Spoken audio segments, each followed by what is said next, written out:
All right, a lot of you have been asking me to make a yeast video, so here goes. These are some of the yeasts I use. I use this one a lot because it's a sure thing, and I want people to get into this to not fail. And this will turn almost anything into wine. EC 1118. It's really good for things that are acidic. So if you want to do jalapenos or lemons, it's for sure going to make it wine. Now, you can make sparkling wines with it because in all reality, this is a champagne yeast. It's really strong. You can make sparkling wines, fruit wines, and ciders with this right here. We use it a lot. But now if you do something that's real mild fruited, plus some people don't like the smell and the taste of EC 1118 because they're too bougie for it. Whatever. Then we go to 71B. I'll move these over. 71B is something like if you wanted to do bananas because they're mild tasting. If you wanted to do a berry that wasn't real strong, like raspberry, I would go with 71B. If you've been doing this a while, you could always go with EC. You could use any of these.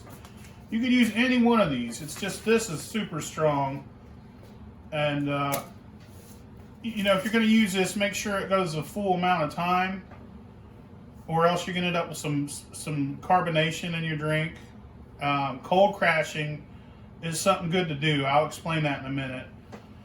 So you got your acidic fruits. You got your mild fruits. 71B is also good for making like a blush or a semi-sweet wine. We'll go to a BM 4x4. I use this to make all my mead. It's really good in making white wine. I use it a lot when I use honey to make mead, or I made a really awesome Viking's blood, which is where you ferment honey and cherries together. It was amazing. And now we go on to the fancy pants stuff. This is for making like red wines, like a Pinot Noir, something like that. It's pretty good. Most of the stuff I make is pretty crazy, so I stick with these two usually.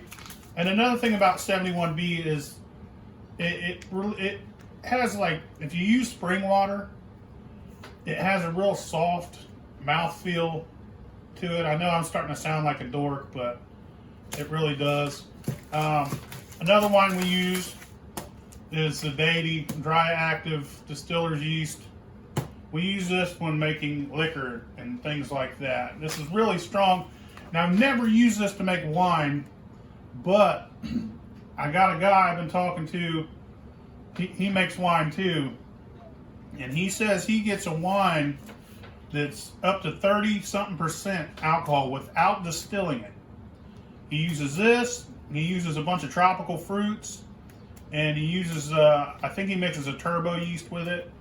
People talk about turbo yeast. It's a yeast mixed with things that help the yeast hurry up and come alive and feed.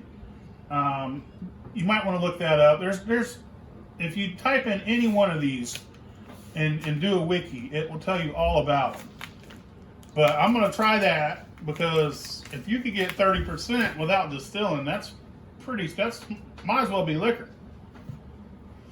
It won't be strong liquor, but I mean, you can make an awesome ass schnapps with 30%.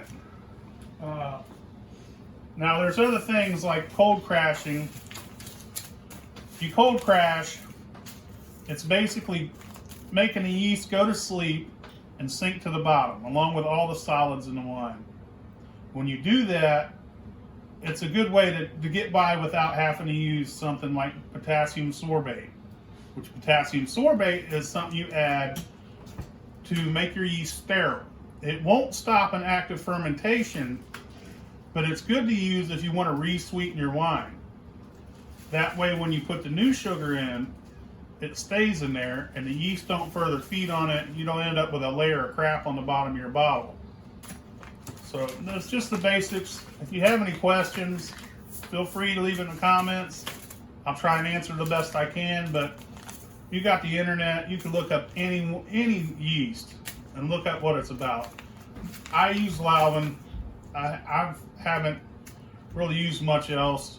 I plan on doing some others in the future. I'll probably do a Pinot Noir or something, or some sort of red wine, depending on the grapes I get. I'll probably use some of this and do a couple videos.